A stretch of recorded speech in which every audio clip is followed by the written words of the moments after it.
Just seeing him grow from the start, confidence growing and their techniques improving, we'd never ever take him somewhere else because he is just perfect.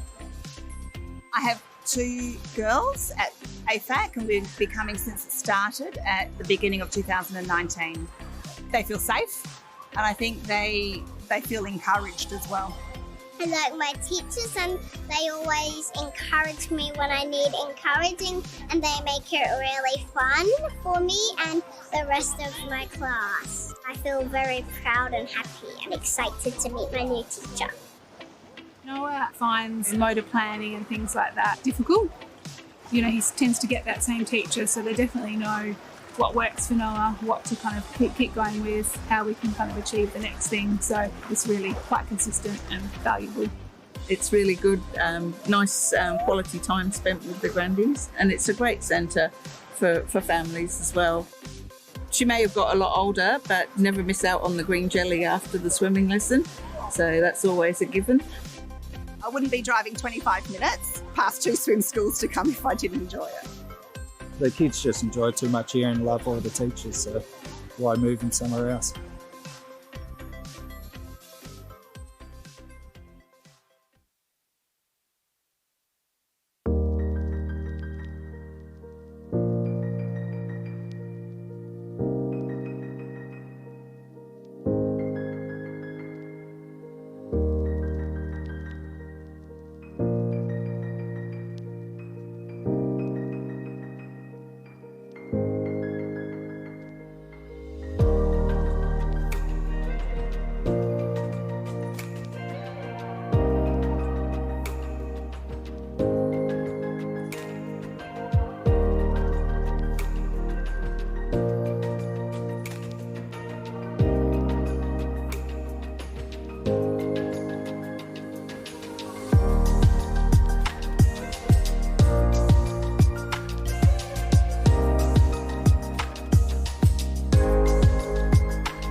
Councillors, if you would like to take your seats, please.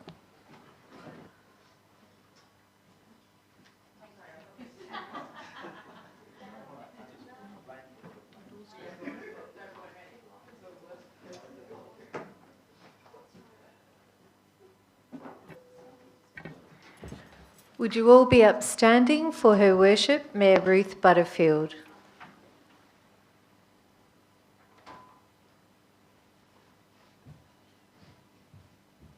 Thanks, everyone. Please be seated.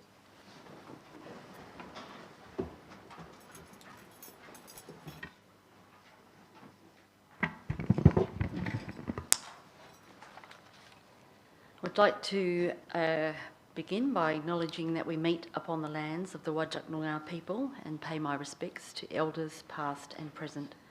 I declare the meeting open at 7:02 and go to record of attendance, apologies and leave of absence. We have everyone apart from Councillor Thomas present tonight. I'll just ask.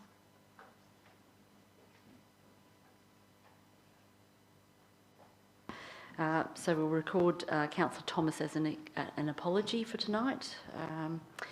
Thank you everyone else for being here. We have executive directors and our CEO present to support us at the meeting tonight. I'll go to 3, advice of response to previous public questions taken on notice, and the answer is there. And that brings us to public question time. If you would like to ask a question, we do have 15 minutes allocated for public questions. If you would step forward to the microphone, give your name and your suburb, please, and ask away.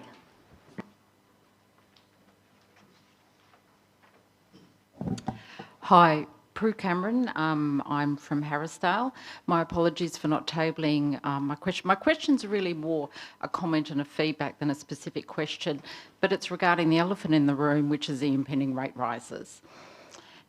In our sweet little part of Harrisdale, over the last couple of years, we've had 2 curb repairs and 1 bitumen repair outside 4 Minton Bend, which is our house.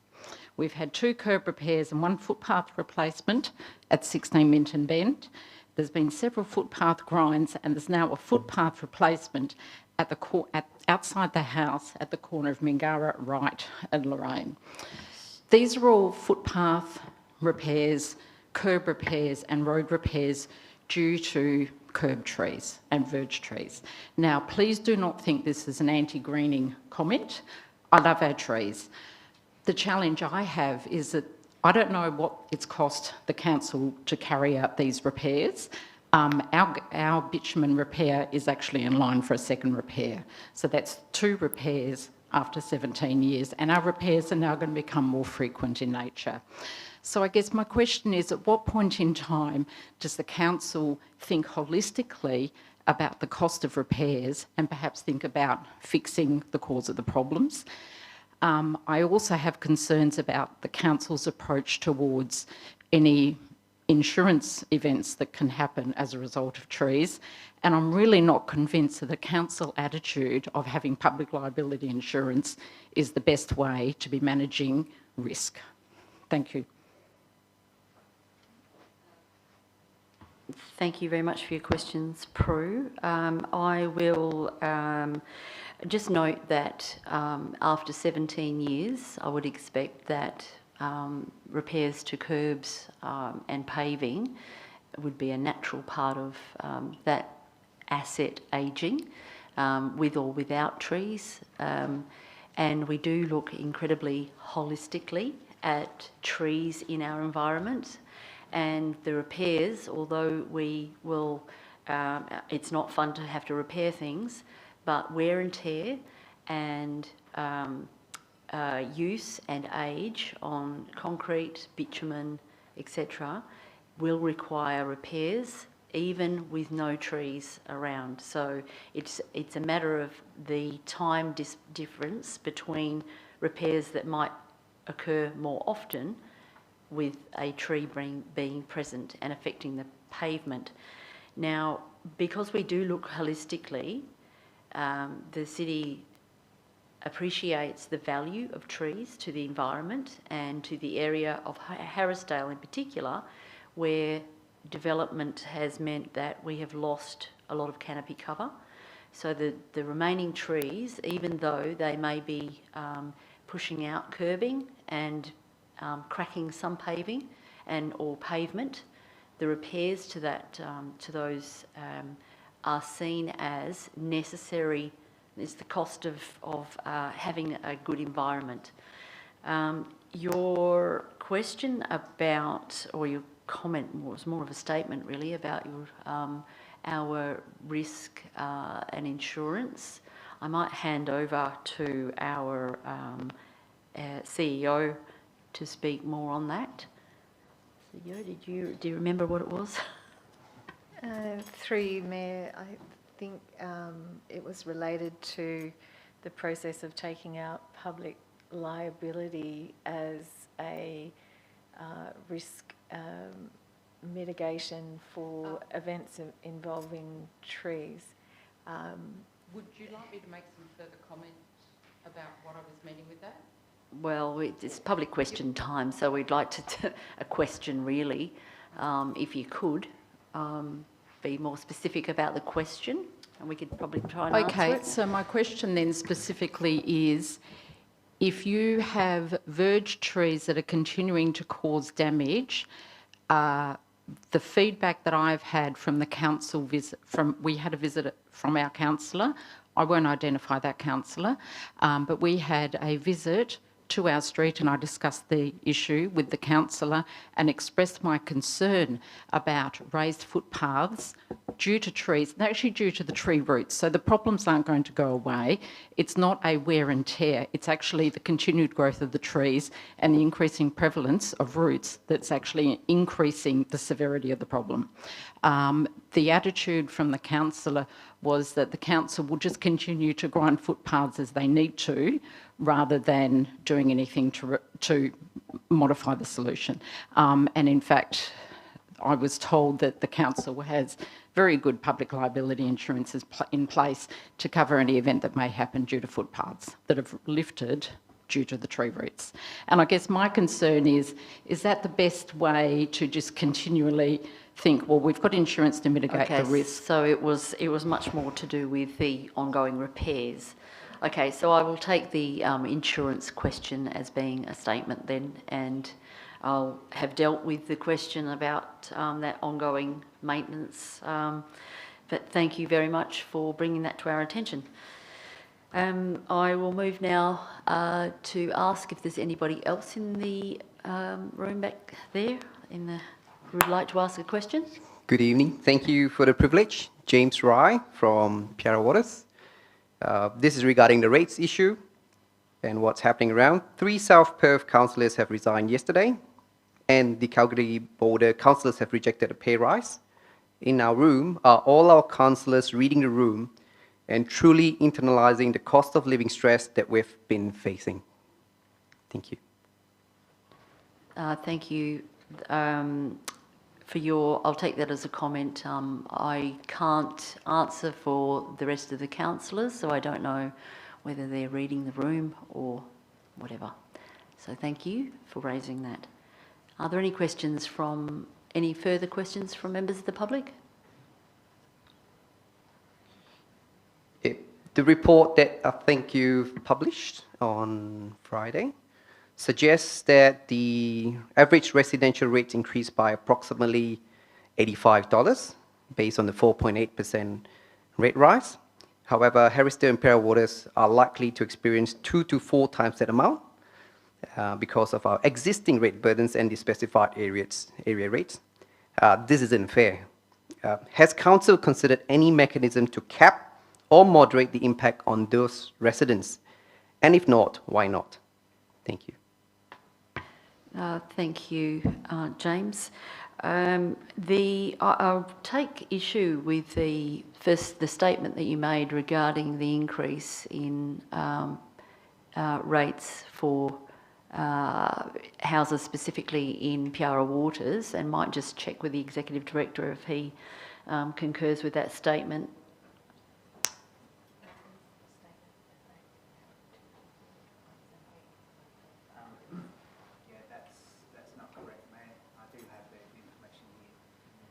Are we able to have that provided? Yeah, so the average increase of Harrisdale, for example, of 4.8% is $140.88.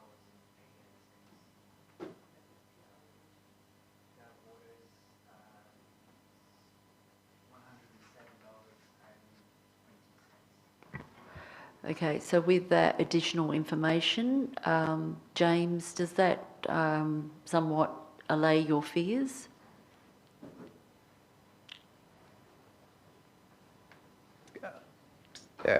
We did do a calculation. We're going to pay about 400 more. Sorry, you don't have the GRVs delivered to you, so I'm not sure what you're making your calculation on. Yep. So the GRVs have not been issued out to residents yet? Thank you. Are there any further questions from the residents or ratepayers or just people in the audience? Any questions? Just one last one, if no one else. Yep, sure. Thank you. Given that 79.5% of the objections received came from Harrisdale and Parra Waters, and 99.2% of all feedback opposed the proposed rates increase, can we have a guarantee that all councillors have, and not just the Lake and Ranford Ward councillors, have given due diligence to the objecting voices before deliberating on the rate rises today? Thank you. Thank you very much for that. I'm sure that my council colleagues have read every word of those submissions, and we will be taking those into account tonight. Thank you very much. Are there any further questions? If not, I will close public question time and move forward to applications for leave of absence. We do have Councillor Paul Hetherington has requested a leave of absence from the 29th of June to the 3rd of July 2026 inclusive. Could I ask that somebody move that leave of absence be approved? Councillor Sargison, thank you very much. I will ask if anyone's opposed. No one's opposed. Thank you. That's carried. Petitions. Do we have any petitions for presentation tonight? If not, we'll move forward. Thank you. And to confirmation of minutes. Do we have someone prepared to move that the minutes attached to this agenda represent a true and correct record of the last meeting? Councillor Sargison, thanks. You're flashing a light at me. You're moving. Is there anybody opposed? No one opposed. Thank you. That's carried. Now we go to announcements by the person presiding without discussion. And I might just pull out of my notes the fact that we had a SECA workshop during the week that SECA councils, so that's the southeast corridor of councils, met with, so that's, for those who don't know, that's the councils of Vic Park, Canning, Gosnells and Armidale. We've formed an alliance to work out how to cut red tape, make savings, work on environmental issues and do all those good things where having more than one council involved helps our cause. So our SECA SECA Alliance met at Curtin University with the objective of establishing relationships with both Western Power and Curtin University so that we could introduce solar and probably just solar actually and battery behind the meter with that opportunity going out to trying to get our business community and our commercial properties and industry to make themselves, I know that they want to participate in that energy transition, and the cost savings will be significant for those businesses that are able to do it. So we're trying to work out a way of getting together with the university and Western Power and other stakeholders and business groups to try and work out what's the best way and work out what the impediments are. So we're trying to electrify and encourage electrification of and with renewable power of the corridor, the SECA corridor, and with data centres coming in more recently, and the large commercial areas that our combined SECA corridor contain, then there's massive savings to be had should we be able to get solar and batteries installed in a lot of those businesses. So we're trying to work out what the impediments are, how do we break those impediments down and create savings for our local businesses. So that was a very interesting outing, and we came away from that meeting feeling very invigorated and hopeful that the Curtin University and the professors there, along with Western Power and all the work that they're doing, will be able to get some very positive outcomes from that project. Okay, we'll move on to questions by members, of which due notice have been given without discussion, and we don't have any. So we'll go on to reports, and we will start with the Audit Risk and Improvement Committee, which was held on the 10th of June, Wednesday. I will ask if anyone is willing to move receipt of those minutes. Yes, Madam Mayor. I would like to move the receipt of the report of the Audit Committee meeting held on 10th June 2026, subject to any corrections. Thank you very much. Councillor Peter has moved receipt of those minutes. Do I have anyone opposed? Thank you. No one opposed. Thank you. That's carried. And we'll go on to page 9, 1.2, External Audit Plan for 2025-2026, with the recommendation coming on page 11. Page 12, Risk Update 1.1, with the recommendation coming on page 12. Page 15, 2.1, Audit Recommendation Follow-up Report of the of June 2026. We did have a confidential conversation regarding this matter. Is there anyone in the room that would like to go behind closed doors to have a discussion of the confidential report that was associated with that? If not, I'll ask that we have a mover for the recommendation that comes on page 17. I'm happy to move. Thank you very much. Okay, so we've got Councillor Peter, you've moved the rest, so would you like to move the other items that haven't been moved yet? Yes. Thank you very much. Councillor Peter has moved the other items that haven't already been dealt with. Do we have anyone opposed? If no one's opposed, thank you, that's carried. Move now to the Development Services Committee held on the 15th of June. Chair, are you willing to move those minutes? Yes, happy to move receipt of the minutes from the meeting on the 15th of June, subject to any corrections, of which I have none. Thank you. Dr. Wallinga has moved receipt of those minutes. Is there anyone opposed? No one opposed. Thank you. That's carried. We begin with 1.1, Armidale Girl Guides Hall and Armidale Scouts Hall Renewal Projects Update, with the recommendation coming on page 28. Page 29, 1.2, Springdale Pavilion Update. The recommendation coming on page 41. Oh, sorry. It's not on page 41, it's on page 36, and an absolute majority must be achieved. So I will ask the Chair if you're prepared to move that. So moved. Thank you. Can I have a show of hands for all those in favour? Thank you. That motion is passed and an absolute majority has been achieved. 2.1, 2025-26 Annual Review of Delegations, Development Services. And the recommendation for this one comes on page 41. And we do need an absolute majority. So, Chair, are you prepared to move? So moved. Thank you. Could I have, I'll just ask if anyone's opposed. And could I have a show of hands, please, for all those in favour? Thank you. And an absolute majority has been reached. Thank you very much. Chair, are you prepared to move all items that have not already been dealt with? Yes. Thank you very much. Is there anyone opposed? No one opposed. Thank you. That's carried.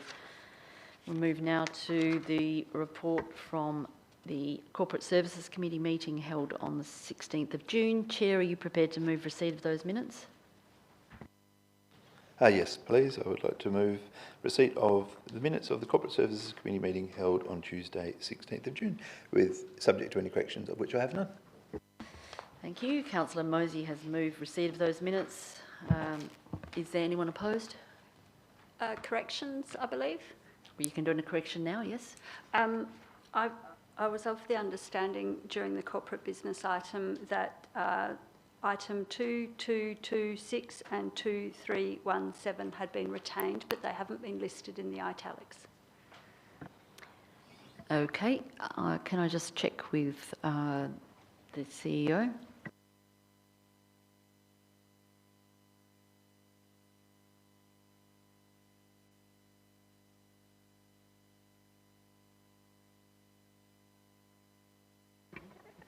Through the chair, the items in italics in the notation were for items that were being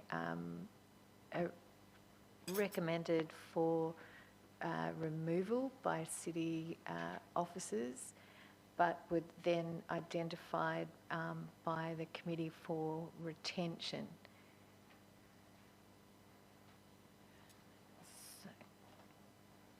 So, Councillor, that's not a correction? I'm sorry, that's not my understanding of what occurred. I thought those items had been retained, but they're not listed in, I'm not sure where I'm meant to find them then. Through the chair, the notation reflects the specific numbers that were identified by the chair as the chair who moved the motion went through the item, and I personally took down every number, so that reflects the motion as presented on the evening. Okay.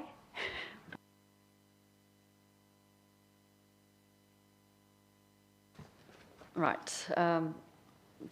Thank you for that.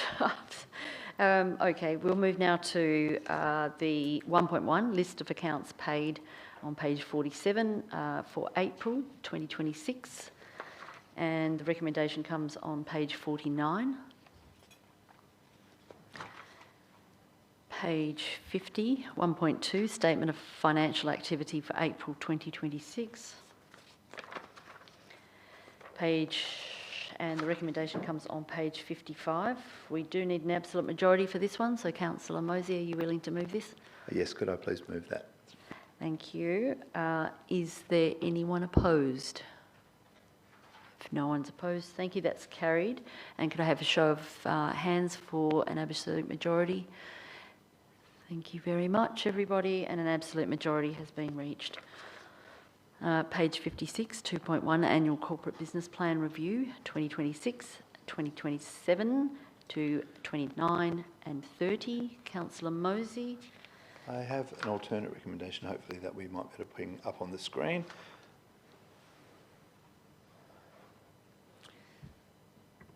Thank you. And you would like to talk us through this?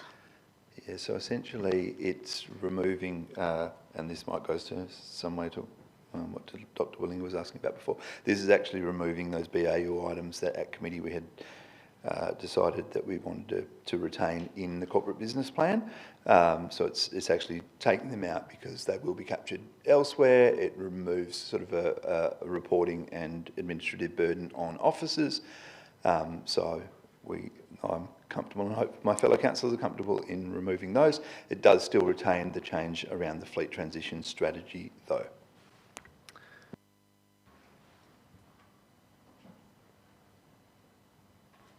Councillor Willinga, have you got a question?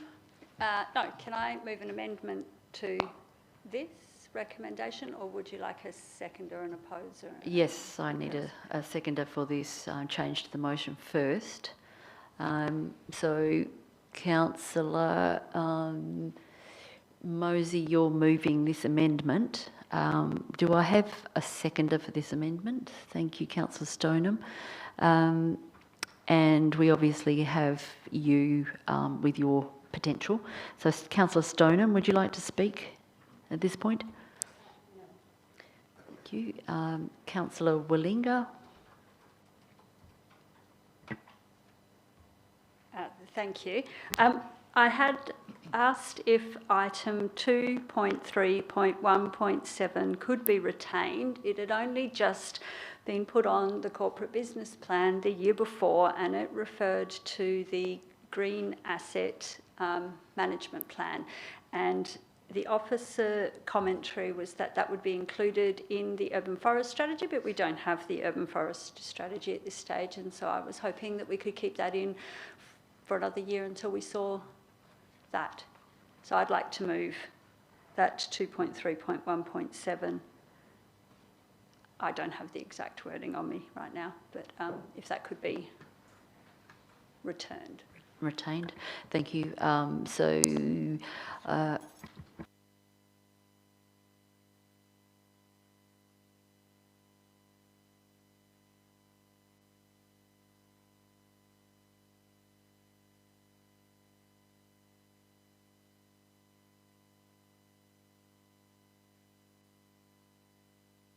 Sorry, Councillor Willinga, we've just had confirmation that it is actually in there. It's been, the numbering's been changed, so that exact point is there, but it's at point, what was it? Could you read that number out, please? Yes, so in the attachments to the corporate services agenda, on page 92 of 163, 2.3.1.7, there was no commentary provided there around removal, Dr. Willinga. And then when you go to the following attachment, which is when all of the matters identified in the first attachment have been addressed, it still remains in there, but because there were some others that came out of that section, it is now numbered 2.3.1.5. Can I just... Yes, double check. Sorry, I don't have any of that information in front of me right now. So well, I'm just looking at it on the screen. I can see it's there. I don't have it on any of my screens, and neither do either of my colleagues. So just to check that that exact wording is retained, but it's now just been renumbered. Okay.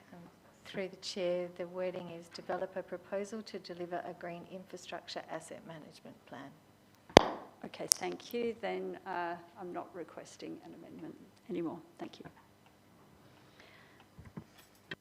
Okay, thank you for that. We've cleared that up. Thank you very much. I will ask then if there's anybody opposed to the amendment.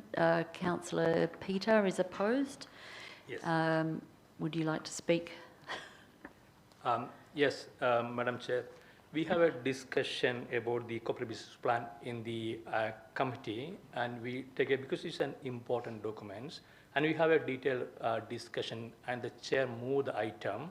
All those items need to be kept in the corporate business plan until all those points need to be presented in any other documents.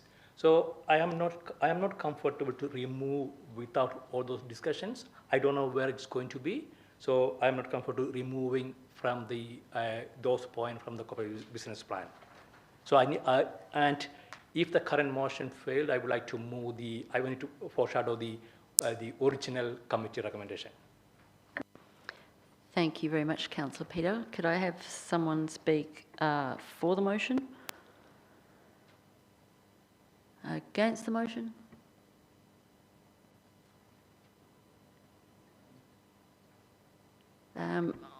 I might just say a request that the CEO explains where those items might be parked so that they are not lost, because that was the conversation that was had at committee.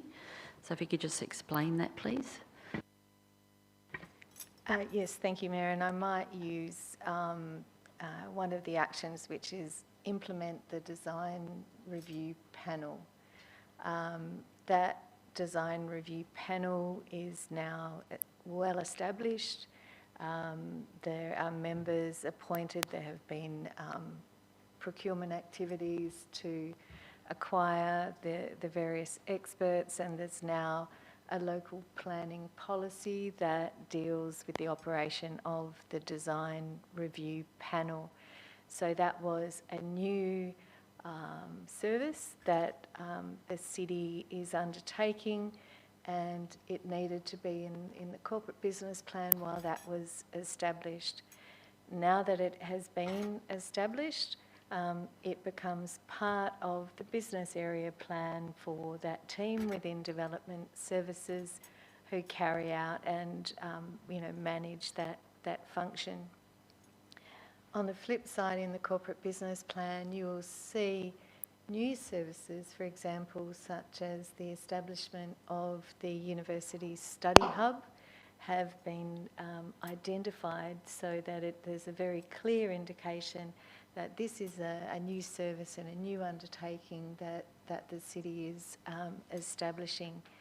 So those services that are part of the general business of the city sit within the business area plans, and it's been certainly discussed with the elected members that in the next 12 months we would like to provide a service plan that's public facing, so that the community can see, the services provided by each team.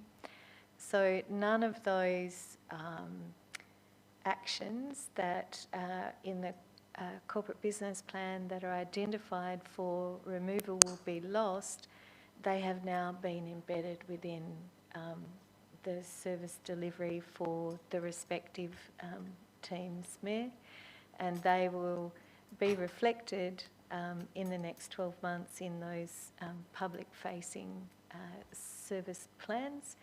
And then your corporate business plan will continue to be the place where those priorities are set for, key actions that are going to help deliver on those aspirations and objectives within your strategic community plan. Okay, so if I just bring you back then, where might councillors be able to view and see those? Is there going to be an Excel spreadsheet somewhere that's just parked? I think we had this discussion at some point. So just where can they be seen if we're not having them in the corporate business plan? So a lot of the information, Mayor, is provided through the information bulletins that are provided on a fortnightly basis, depending on which committees are being progressed to elected members. So that information is provided on a very regular basis to council. Okay, thank you very much for that answer. Councillor Willinga, can I question? ask? Yes, it's a question at this stage. Is the item that was implement the homelessness policy still present in the corporate business plan? Because if that policy alone is there, it begs the question why all of the policies aren't listed for implementation.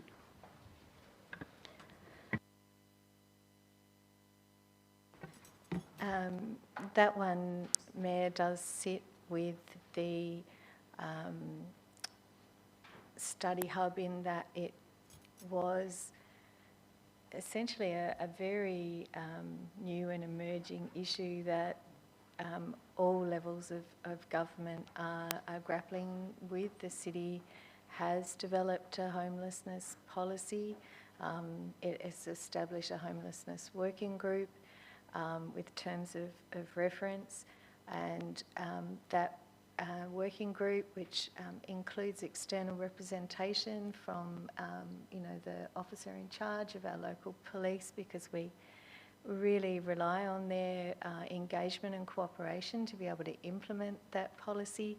They have worked on operational directions so that there is real clarity for all involved parties as to how that policy will be implemented. So that is still, as I understand it, very much part of the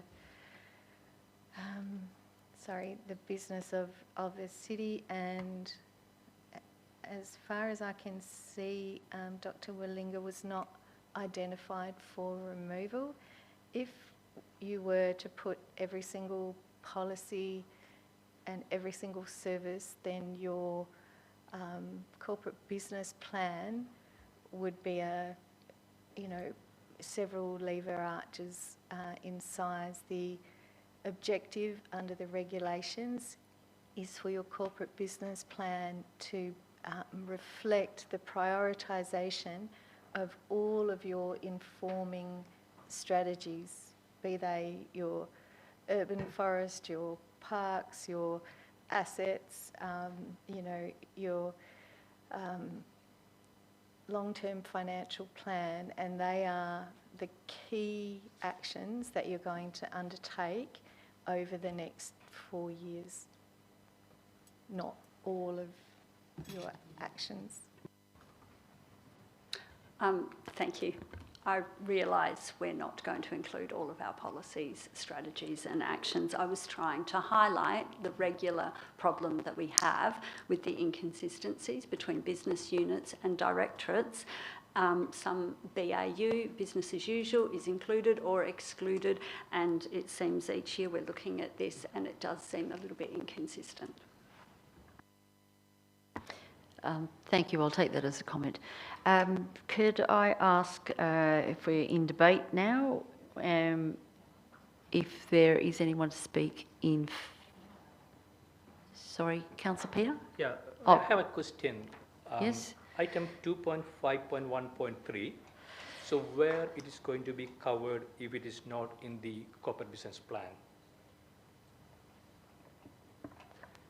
So this is the advocate for changes to standards of provision of schools. Well, that was business as usual. I think that we had a fairly extensive conversation with Paul Sanders regarding how that has moved into, that's exactly what they do every day, all day, because it's been highlighted and it's a long-term issue for the city. Could I ask if we can get back to debate then, and if there's anyone in favour of the motion, speak in favour, against? No. Councillor Mosey, could I ask you to wrap up then? Thank you. Look, don't have a lot to add, and I am also well aware I was the one who did open this can of worms at committee, for which I do apologise now. I completely understand Councillor Peters' opposition and what he said, and also Dr. Willinga's comments, and essentially they echo some of the reasons why I did originally open the can of worms. But in talking and now understanding more around the burden on our officers who already are incredibly busy and burdened with, I think, probably more important things than reporting on BAU activities, I was very comfortable to take it out, and comfortable that it is captured elsewhere. But yeah, that's why I'm seeking your support. Thank you, Councillor Mosey. I will put Councillor Mosey's amended recommendation to the meeting. All those in favour?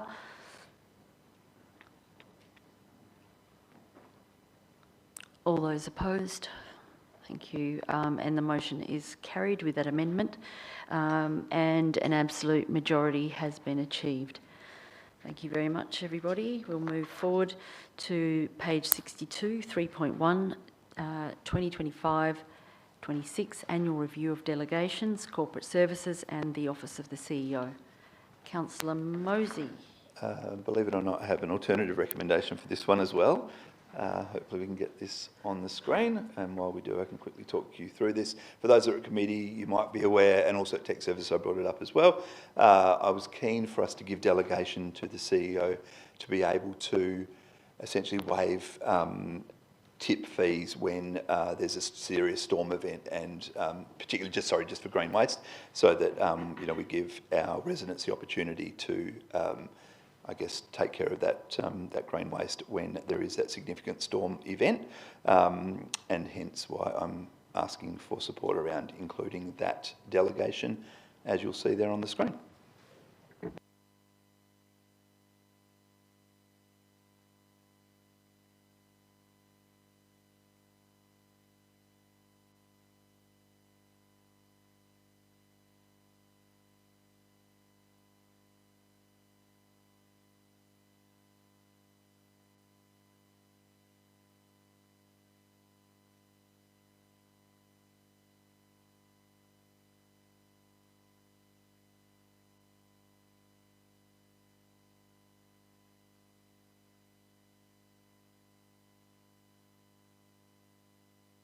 Right, councillors, you've had a chance to read the recommendation. Councillor Keogh, I'm taking it as a question. Just happy to second it. It's not what I was asking, but anyway. Thank you. We do have, so Councillor Mosey, have you spoken enough to the item? Just say yes. Yes. No, you do get it. I was just checking, because now that we've had the chance to read it, perhaps you had something more to say. No? Okay, thank you. Councillor Keogh, hey, before you speak, I'd just like to ask if there's anyone opposed. I want to oppose because I want to say something, so... Okay, Councillor Busby's opposed. Thank you. That's so you're seconding, Councillor Keogh. Would you like to speak? Very briefly, thank you. I'm sure Councillor Mosey might cover this if he needs to, but my understanding of the reason why this came about is some councillors might be aware a few weeks ago we had a fairly decent storm where a number of green waste was provided itself to us, let's say. And so many councils near to us have been given the opportunity by them to utilise their tips to alleviate themselves that green waste free of charge. Currently, under our current setup, we're unable to do so. This allows this to then easily be provided for by the city to quickly address that, in a day's notice rather than waiting weeks like we are here tonight. So that's my understanding of it and why I'm happy to support it. Thank you. Thank you, Councillor Keogh. Councillor Busby, you opposed? Well, I'm not really opposed, but I am opposed to us asking for a driver's licence demonstrating residency, because we have lots of older people who are not going to be driving to the tip. They're going to be getting their families in to do it for them, and they're going to turn up and they're not going to have a driver's licence proving they're from the City of Armidale, and the person that they're actually doing the work on behalf, helping out, also doesn't have a driver's licence because they don't drive. So maybe if Councillor Mosey could change that word to whatever is the right terminology to get the proof of residency, that I would be able to support it. But asking for a driver's licence probably takes off 20% of the people who are going to need it. Thank you for that question and comment. I don't know how we would change it. Councillor Mosey, have you got any better ideas? I think I might have already moved it, so I'm not sure if I am allowed to change, but if I am, I'm comfortable for it to be a document demonstrating residency rather than a driver's licence, because then it could be a rates notice, it could be something else. If that's agreeable in terms of the CEO saying that's allowed, then that seems to me that would work.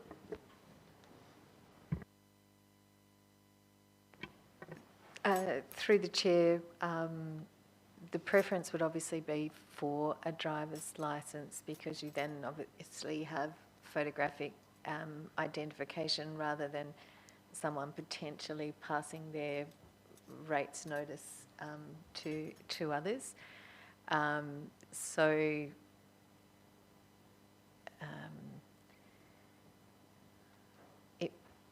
driver's license demonstrating residency within the city,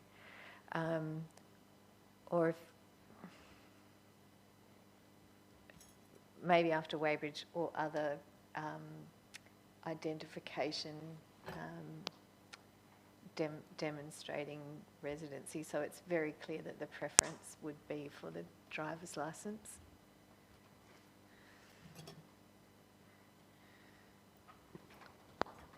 Are you prepared to allow those additional words into your change to the recommendation? Yes, I am. Please, that would be fantastic.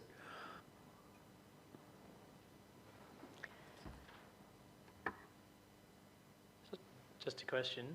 Was it, I might have misheard, was it to do identification rather than documentation? Is that right? Through the chair, documentation could include identification.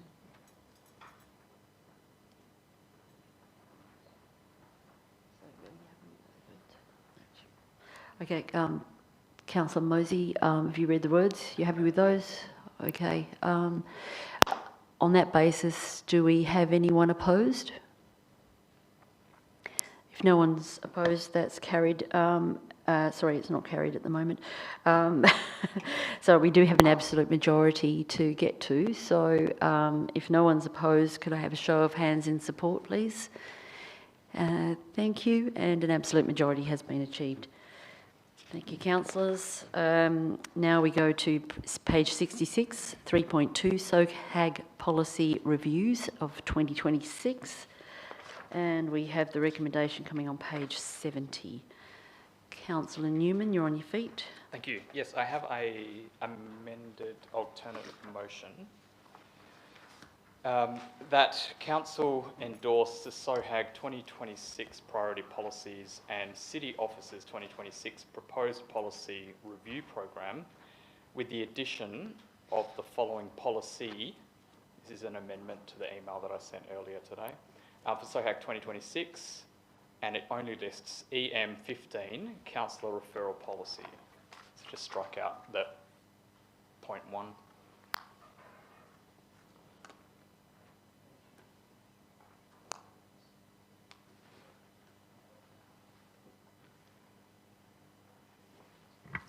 Thank you, Councillor Newman. Would you like to speak to that Yeah, just briefly. Motion?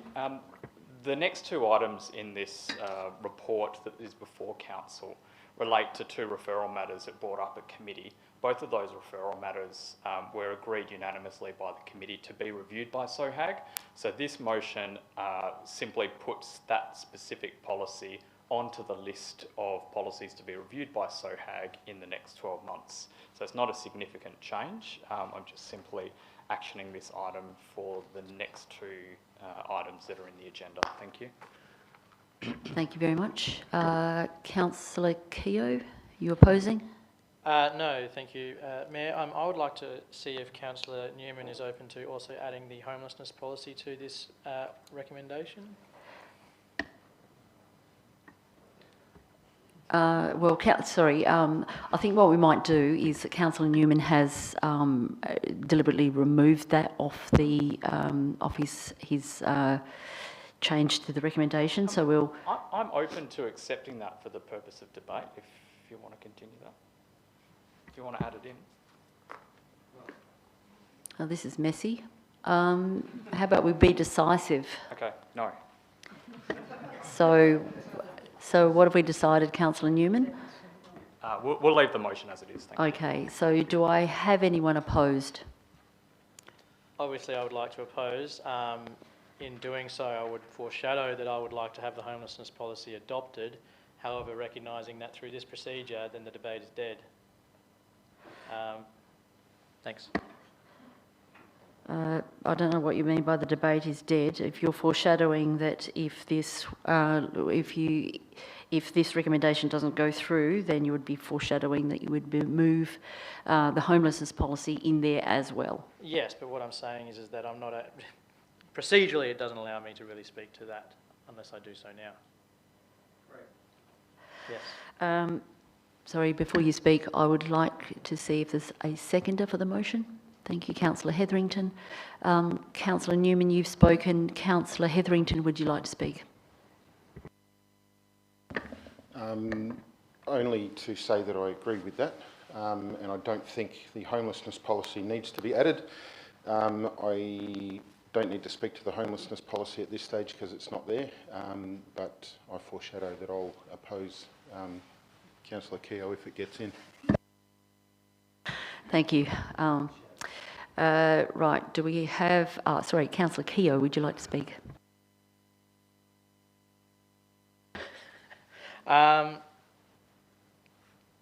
Look, I mean, what I was going to say is basically that when we originally met in regards to SOHAG previously, all of SOHAG members requested that we do have the homeless policy reviewed, and that was recognised and acknowledged by the officers. For whatever reason, that was left off our proposed review of policies for the next 12 months. I'm not wanting to debate the homeless policy at all itself. I don't think this is the time or place, but I think it would be great for us to be able to have the ability to actually have it on the agenda for the next 12 months. And as I said, it was originally agreed to by SOHAG and it was acknowledged by officers. For whatever reason it isn't here now. Was unable to speak to this, of course, at committee earlier last week, so hence me rising and speaking to it today. So that was why I would like to have the policy added to the list, because it was what was agreed to by SOHAG originally and allows us to actually discuss it over the course of the next 12 months. Doesn't have to be next month, doesn't have to be 6 months, but at least 12 months. Thank you. Thank you, Councillor Keogh. Do we have anyone to speak for the motion? Sorry, Councillor Silva, did you have a question? I'll just clarify if that's correct. I don't believe that the homelessness working policy was on the table for the officers to review. But I don't know if it's my brain. I just wanted to double check. It was a discussion held at SOHAG, so there was no report on that. So anyway, Councillor Mosey, you were on your feet to speak against the motion, for the motion. No, I also had a question. Question? Yep, yeah. Sure. So my question is that how bound are we by these list of policies that we're listing here? SOHAG, in my understanding, is that we could actually choose at any time to say, actually, we now want to pick a different policy. Is that correct? No, that's not correct. So we are choosing these to be prioritised for the next year or however long it takes us to get through them.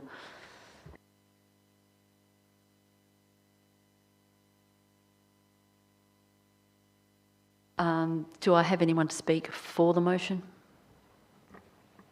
Councillor, sorry. That's all right. In green, not orange for a change.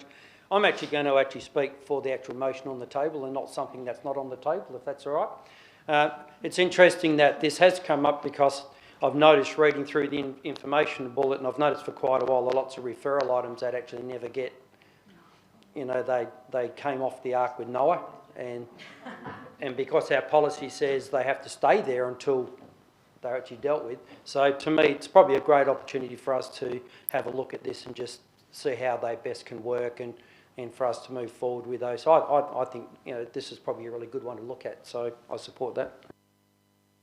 Thank you. Councillor Busby, could I ask if there's anyone opposed to this motion? Councillor Mosey? Yes, unfortunately, I guess in the same position as Councillor Keogh, I have to oppose this motion, even though I'm absolutely for including this policy for review, but I'm equally for including homelessness in the list of, you know, potential review in the next 12 months. So hence I need to speak against this one so that we can get Councillor Keogh's alternate motion up for debate, and then we could understand why people wouldn't want us to at least consider reviewing the homelessness policy over the next 12 months, given it's now been adopted for about 15 months. It would seem prudent to me to at least consider reviewing it. Thank you, Councillor Mosey.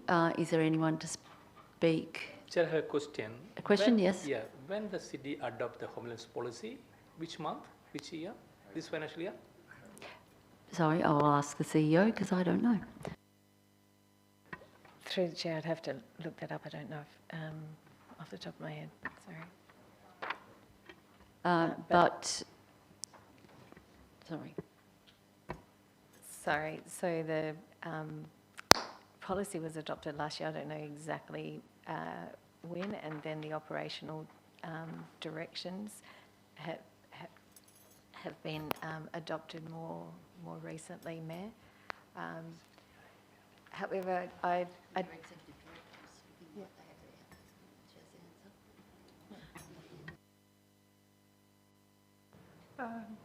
through the Chair, the policy was adopted by Council in April of 2025, and the operational direction was approved by the CEO in February this year, or January, February this year. Okay, with that extra bit of information, thank you. Where were we? Anyone speak for the recommendation? Councillor Stoneham? Hello. Yes, so I am speaking for the recommendation for exactly the same reasons as Councillor Busby, in that we are about to look at councillor referral items with the other two items on the agenda later, so it makes perfect sense to include this here because it is part of an ongoing discussion that we're having. I agree with Councillor Newman that he removed the Homelessness Policy off his original recommendation, as the operational directives have only just been recently adopted. And my recollection from the SOHAG meeting discussing the homelessness policy was that the Homelessness Working Group and SOHAG would get together to have a review of how the policy was operating and how the new operational guidelines were being used and how successful they were going forward. I believe it's probably a little bit too early to review that policy, given that the operational directions have only been recently adopted, and we need to give things time to work. Hence, I am supporting Councillor Newman's current recommendation, which is to add EM15 councillor referral policy to the list before us. Thank you. Thank you, Councillor Stoneham. Councillor Wallinga, you're speaking against That's the... a question, sorry. It's a question. Yep. Just looking at the list on page 68, is the lease and licensing policy up for review again? Through the Chair, yes it is, and that was recommended and agreed by SOHAG, and that is why it's presented to you.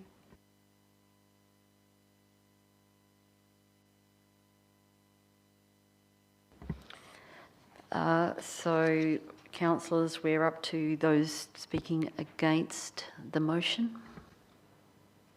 Is there anyone to speak against? Anyone to speak for? If not, Councillor Newman, would you like to wrap up?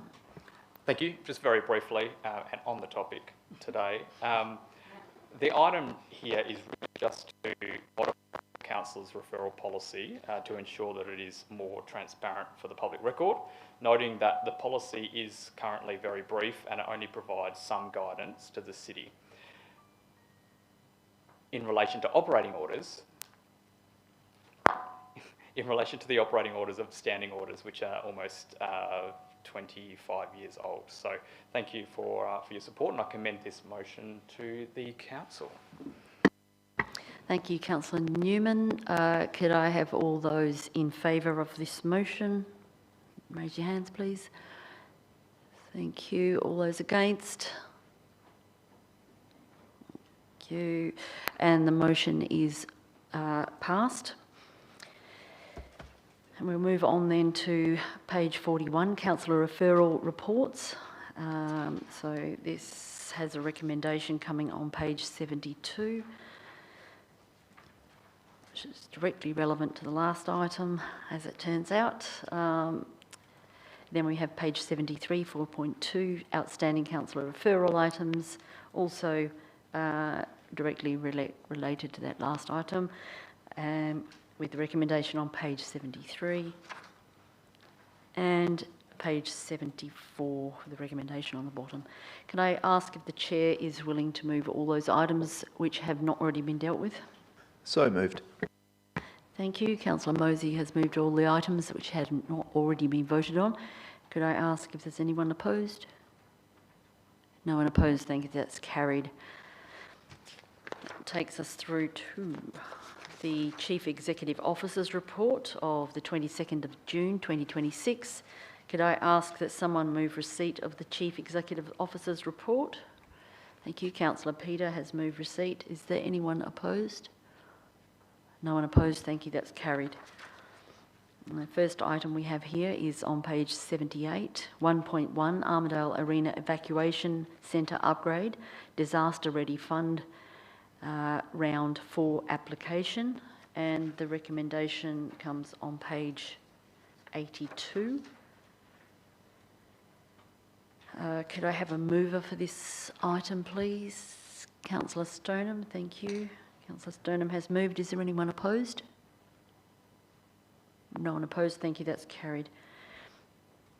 That takes us through to page 1.2, differential rates.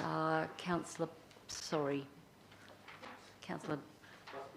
Busby has his light on as well as standing. Thank you, Madam Mayor. I'm happy to move this item as recommended from the officers. Thank you. Councillor Busby has moved the recommendation, which comes on page 95. Is there anyone opposed? Yes, Madam. Thank you, Councillor Peter. Is there a seconder for the motion? Councillor Hetherington, thank you. Councillor Busby, would you like to speak to the motion? Yep. Thank you, Madam Mayor. Apologies again, councillors, if I'll go all over the place and repeat myself, but as we did when we introduced this before going out for public comment, I think it's important that some points are made, and hopefully all councillors would be able to hear what I'm saying and understand and support it. What's really important here is that 4.8% is only an increase in rate in the sense that, yes, we're going to pay some more dollars, but for our council, it's not an increase in rates, it's covering costs. And I believe it's really, really important that we understand that we are covering the costs of this council for our current service delivery and what we're looking to do in the future, our asset renewal and asset growth coming into the future, and keeping staff, employee retention, all that stuff. They're all the costs that we need to do as a council. Gee, our microphones are loud tonight, aren't they? And I believe it's important that as a minimum we cover costs. And at this stage, without knowing anything wiser, the 4.8% is a local government cost index. What the cost is for this council to continue doing business as it is. The consequences of not covering costs, there's both short and long term. Short term is not so bad, but the long term is service delivery, asset renewal and future growth. That's a real problem for us. We do not cover anything moving forward. We only cover what we have and what we've got and what's in our budget now. But if we don't support it, what's in our budget now has to change because we based our budget on covering our costs. So it's really important we weigh that up. So something would have to go. And generally, I believe if it's going to be service delivery, we hope not, but it means changing our capital projects. Simple as that. Something has to go. What is that? Who knows? That would be for the council to decide. But for those councillors who don't support 4.8, hopefully you're thinking about what you're going to give up, because something has to be given up. It's as simple as that. So what goes, what stays? And what's really interesting tonight, councillors, we've actually voted tonight as a council to actually increase a budget for the Girl Guides and the Scouts. So we've actually added something to put into our budget, which is on top of our costs. So that's something we'll need to be thinking about in the future. And we've also just voted two items ago, $705,000 to play a part in the evacuation centre. That's actually not covered in our 4.8% either.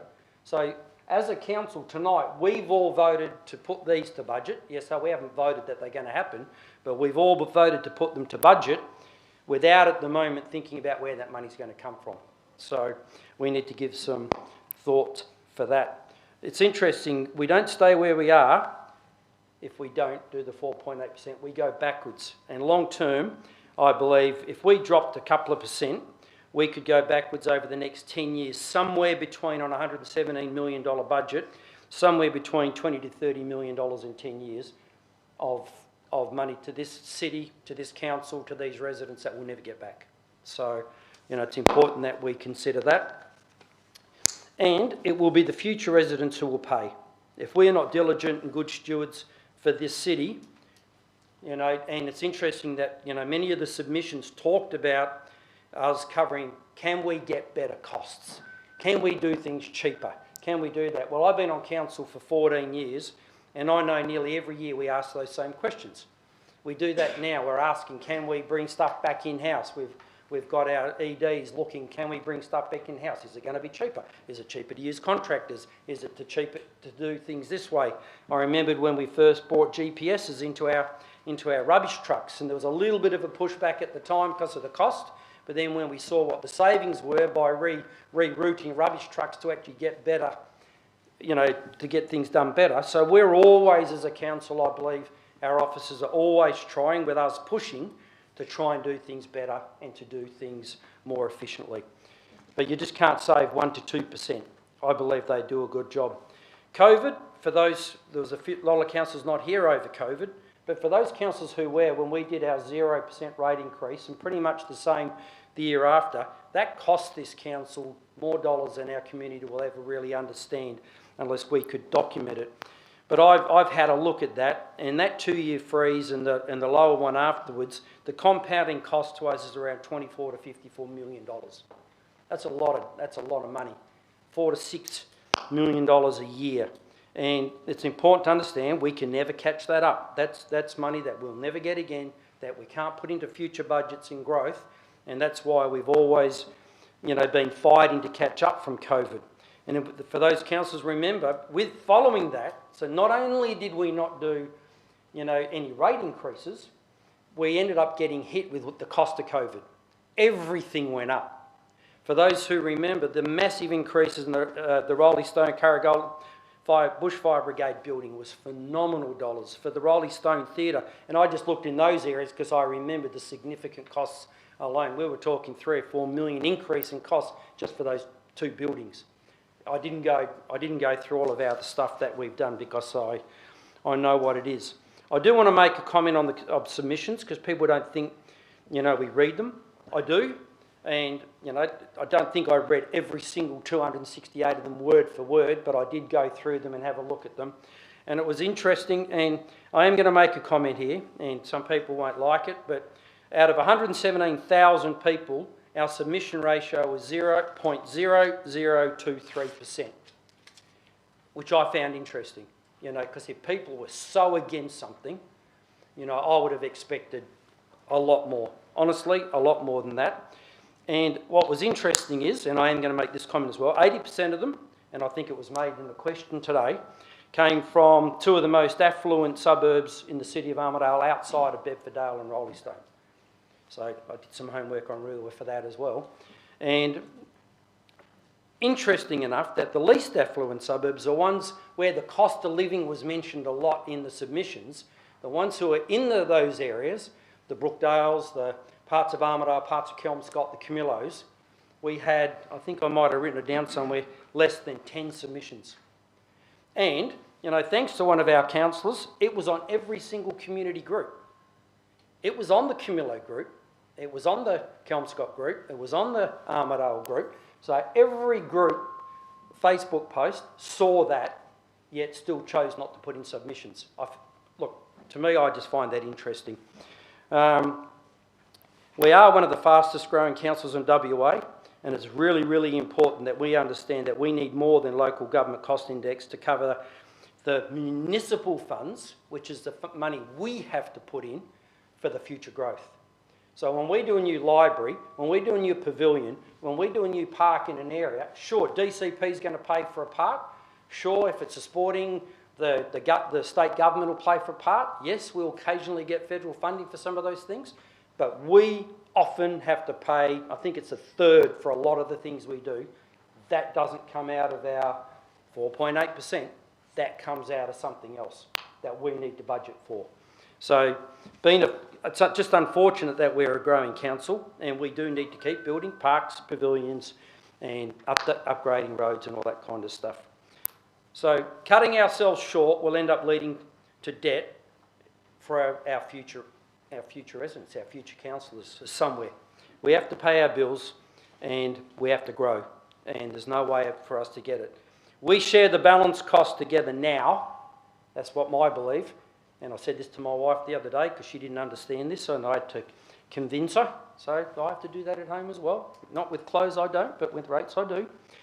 You know, but we either carry the cost now, or we share the cost as a community now, or we burden the future community.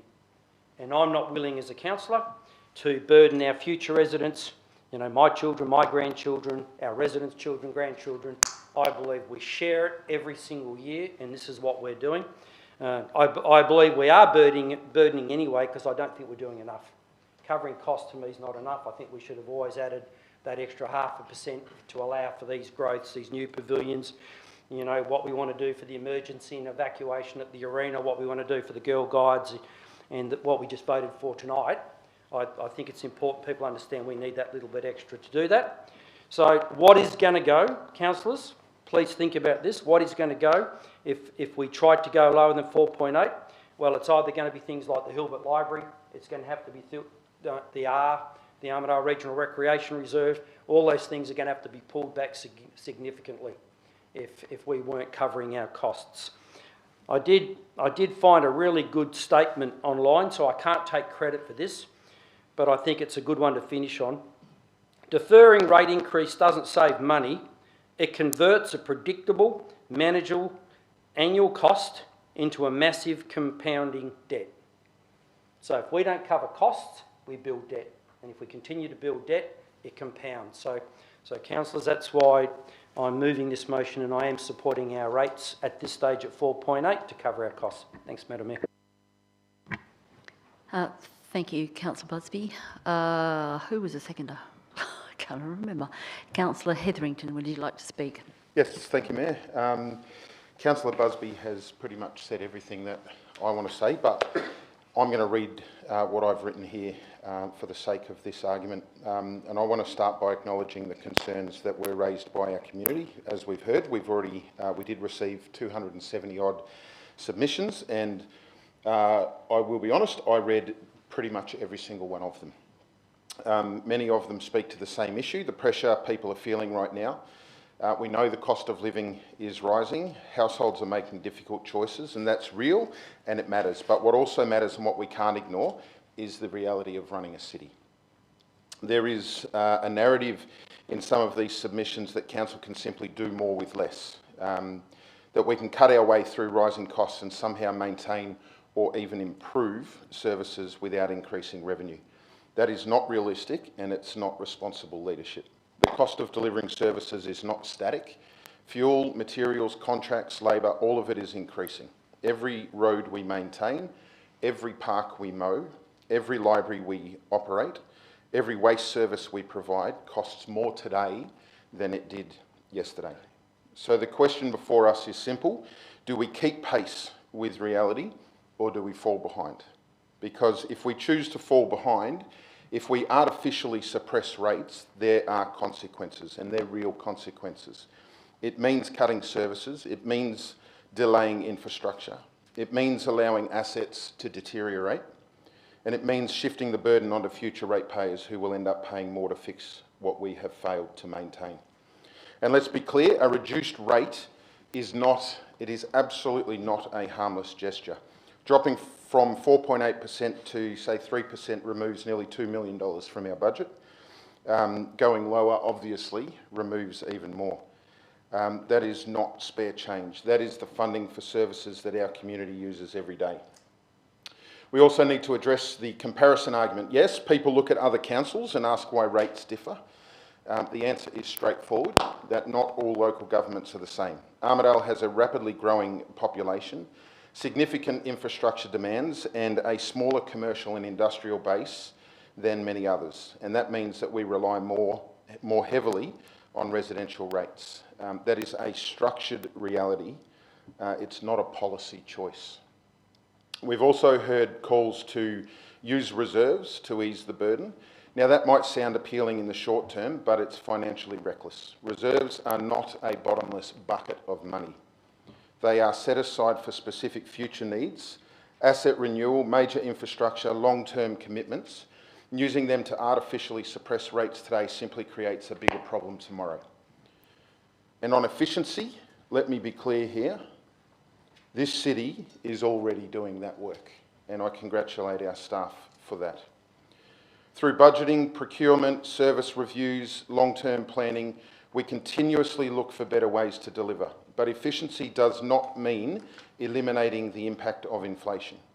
It does not mean we can absorb every cost increase indefinitely, and at some point, reality has to be reflected in our revenue.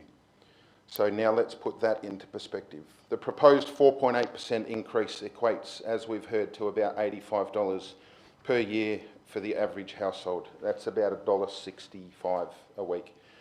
That's the cost of maintaining the services, infrastructure and livability that our community expects, and might I say that our community deserves. At the same time, we are not ignoring hardship. Payment plans exist, support exists, we are providing flexibility where it is needed, but we cannot run a city on goodwill alone, and it requires substantial funding. This decision is not about whether we care about the cost of living, of course we do. This decision is about whether we are prepared to make the hard, responsible choice to ensure that this city remains functional, it remains sustainable and capable of meeting the demands of growth. Because the easy decision is to cut, delay and defer and hope that someone else deals with the consequences. The right decision is to act responsibly now. A 4.8% increase is not excessive, it is aligned with inflation, it is measured, it is justified, and most importantly, it is necessary. So for those reasons, I support the rate increase that's on the table. Thank you. Thank you, Councillor Hetherington. Councillor Peter. Thank you, Madam Mayor. We have a detailed discussion about the rate increase, so I am mainly concentrating on the 273 submissions we have received last week. If you're looking on the number of submissions, the previous year we have 144, and this year we got 273 submissions. Out of 273 submissions, majority of the residents is complaining of the living cost. That is the reality. The grocery price is gone up, fuel price is gone up, but it is stabilizing now. Insurance gone, everything going up except the real wage. The real wage is going down and the other all expenditure going on. So the question is how the residents going to sacrifice, what they want to sacrifice. They want to sacrifice their meals, or they want to sacrifice their fuel, or they want to sacrifice the insurance. That is the fundamental question we need to address. I acknowledge there is a inflation. That 4.8 inflation, the local government index, that is for the last quarter. As per the current predictions, 2027, the LGCI is 3.2%. Yes, it is 3.2%. You can check it.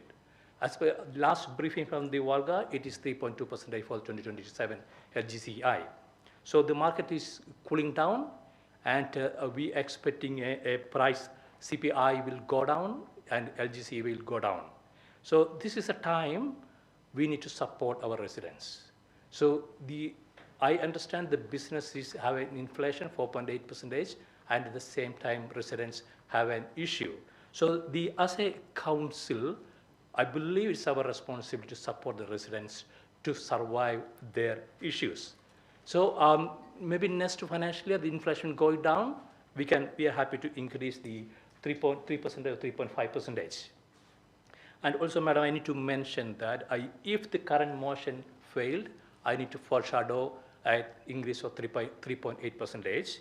My intention was 3%, but the feedback and comment from the other councillors, I think 3.8 may be a decent compromise.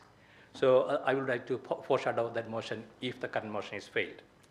And Madam Mayor, there is a comment from the Council Busby, we need to compromise because the Council need to increase the rate because mainly of the rapid growth. I think that is, we need to check on the data. If you're looking on the last few financial year, we provide growth budget to some other project. So that growth budget is coming from the growth area. That growth area is not make a burden to the community, for the city. It is provide additional fund to the city.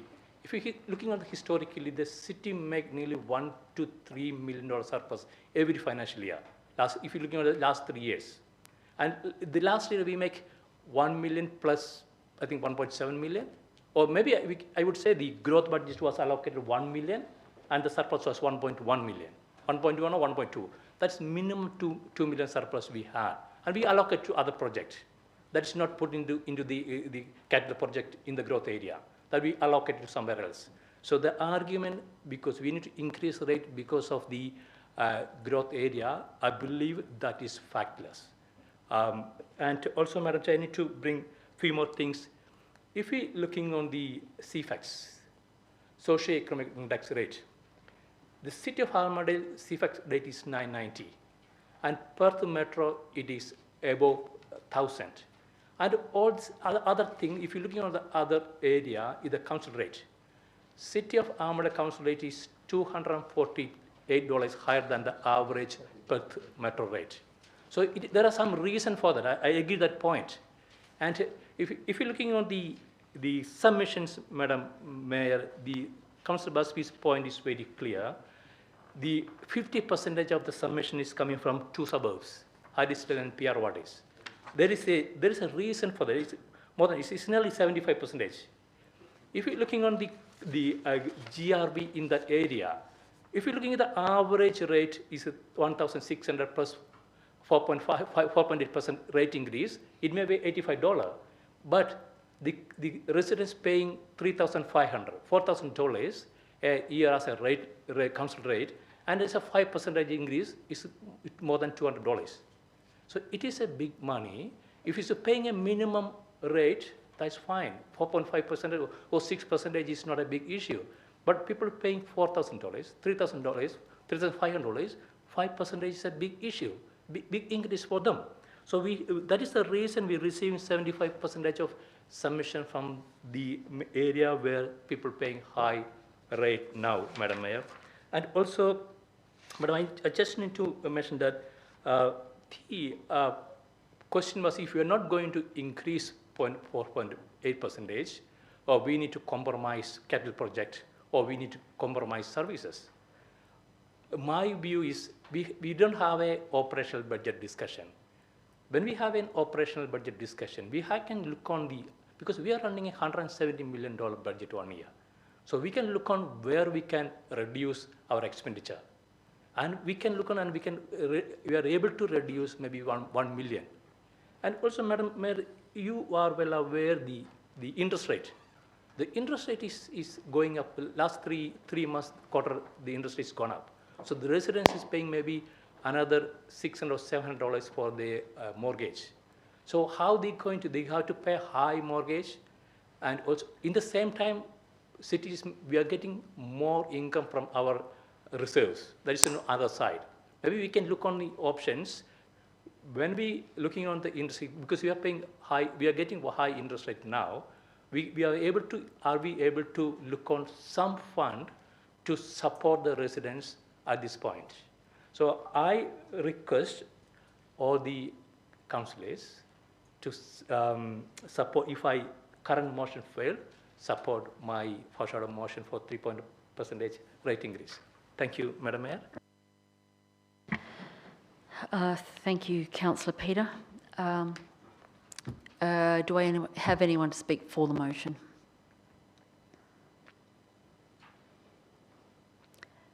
Anyone to speak against? Councillor Wallinga. Yes, I will start by talking about responsible leadership. And I'll talk also about how much we do and we don't understand. So this is all about business as usual for our city. We are told, and it is reasonable, it's a maths equation, for us to continue business as usual, we have to follow the LGCI. Okay, we understand that.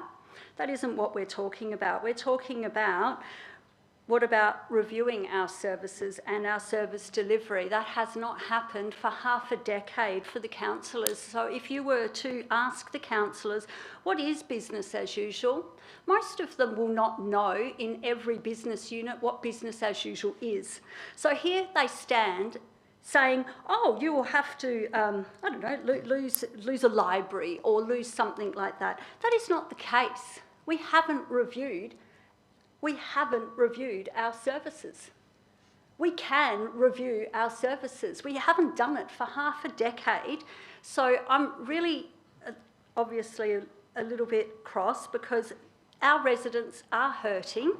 It's been said, you know, fuel prices have increased, insurance has increased, inflation. The inflation that is driving us to increase this is also driving a lot of residents to the edge. And so it isn't, to me, exactly about what percent we're talking about reducing it exactly, but we could be reviewing services and we haven't done that. So to say we are going to continue business as usual when we don't even know what the business as usual is, isn't fair on our residents. If they turn around and say, can you do this, can you do that? And we just turn around and say, we don't know. We don't even know what some of the business as usual means. So, yeah, you're not necessarily going to lose a capital item. We could stretch them out. We could delay some. Sorry, I was just trying to take so many notes. 14 years we've been here. Yes, we have, Councillor Busby. We've seen a lot of this, but what we haven't seen is a lot of service reviews. This is really what's at the heart of the problem. It's business as usual, and we haven't reviewed our business as usual. As for the submissions, I don't think it's fair to say, oh, well, they all came from one group of people. We shouldn't talk about it quite like that. I know my residents in my ward, they may not know really what's always going on and whether or not they should be writing in or what to write, how to write it. I know it was on Facebook, but they do rely, you could argue, on us to, what was it again, be responsible in our leadership. And by knowing what we're voting on, which is our business as usual, which I'm going to argue several people might not know what's going on. Some people might know more than others, I understand, but we haven't been reviewing it. We ask questions sometimes. We don't know what's in our service plans. We're not always sure what's going on. And now we're being told that the LGCI might even be reviewed, and we haven't even finished our budget workshops. So we seem to be doing half of this on the fly sometimes, and I'm really quite worried about that. It's also our commercial base was mentioned, that many years ago we were told all of our rates have to come from residents. But now, of course, we have our Rowley Road Industrial Park, we have our Forestdale Business Park. We are arguably getting more and more rates from our commercial areas, and so the pressure on our residents maybe could be reduced. About falling behind, only if we continued the business as usual. It's all about the business as usual. That is our problem. If we don't review our business as usual, yes, we would get behind, but we could review it. We haven't reviewed it for over half a decade. And so I really don't support this. I think we should be reviewing some of our work. Thank you, Councillor Wallinga. Is there anyone to speak for the motion?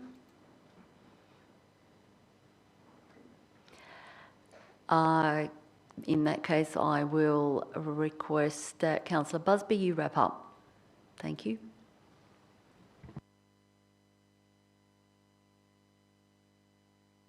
That'll help.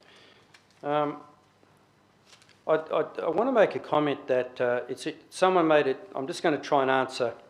I don't want to go over what I've already said, so I just want to answer some of the comments that were made earlier on. Someone used reserves, and I think it might have been Councillor Hetherington who mentioned it, but it was really interesting. I've never forgotten this. Many, many years ago, for about 5 years, this council, and Councillor Winger was on there with us at the time, Councillor Butterfield, I think, were the only ones there at the time. We did local government cost index plus 1%. And that plus 1% went into reserves. Went into reserves for future growths, went into reserves because we just knew things were going to come. What we didn't know is that COVID was going to come, and we had to fund 2 years of COVID in this council, both in rate loss you know, because it was significant amounts of money, and then the increase of the thing. And it was those reserves at that time that we were able to draw from to do that, and which was quite interesting. And at the same time, when we had the opportunity for Central Park here, I can't say what the new name was, I can't remember it, but Central Park I can say, is, you know, we didn't realise we were going to have to find $5 million for that. That wasn't in our budget, you know. So being wise and covering costs and then putting a little bit away for our future helped. And that, to me, that was important.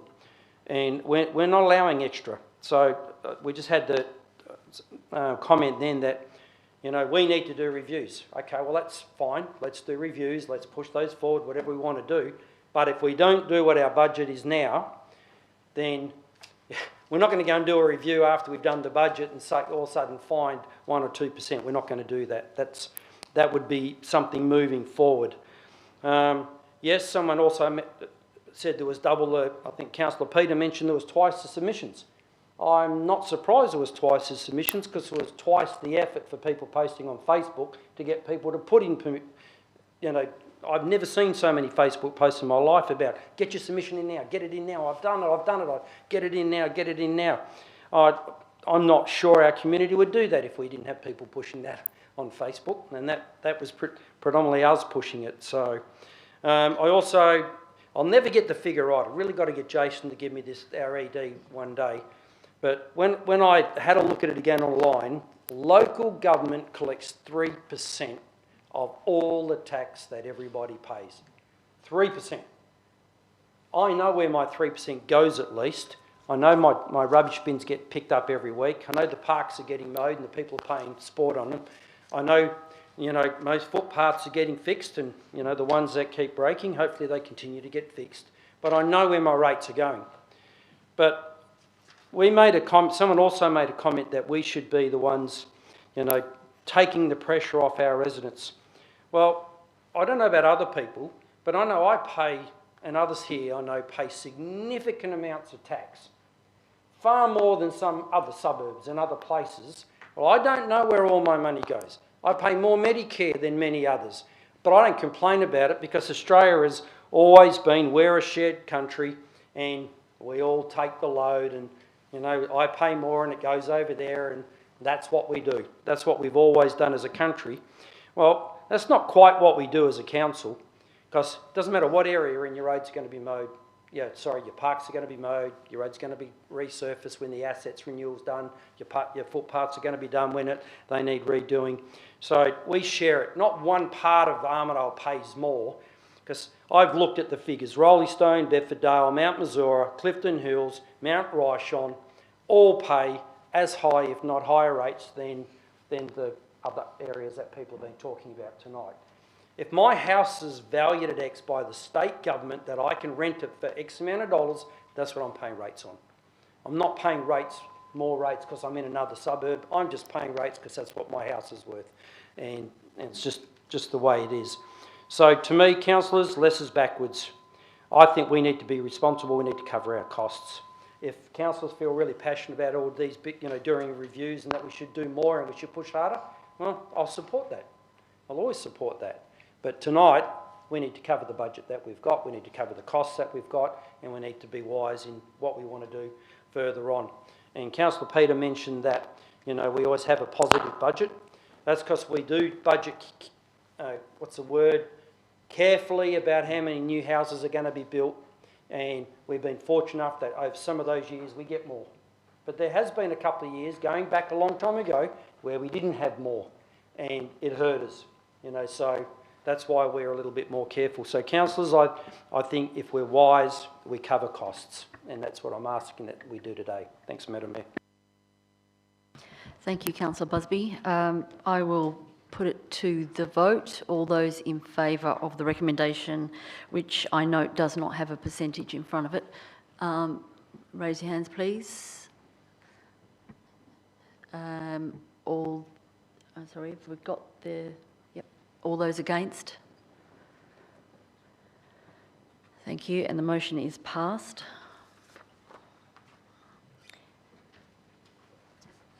Thank you, councillors, for that respectful debate. Just a note for people that that might be in the audience.